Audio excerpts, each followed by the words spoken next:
چیرۆکی سەرکەوتنی کەسێکمان بۆ بژێڕەوە.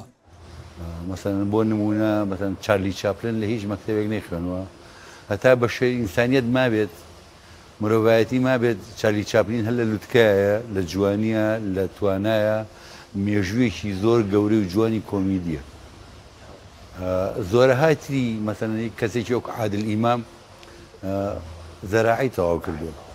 یعنی کەواتە هۆکاری سەرکەوتن ئەبێ تۆیەکی تیابێ ئەو ئینسانە خۆی ئەو تۆ وردە وردە چەکەرەکە و گەورە ئەبێتایە، لەگەڵ ئەوەشا یارمەتی دەربەوە عقلی ئینسانەکە خۆیەتی کە بتوانێت چۆن بەکاری بێنێ بۆ ئەوی لە پاشە ڕۆژە کەسێکی دیار و کەسێکی سەرکەوتوو.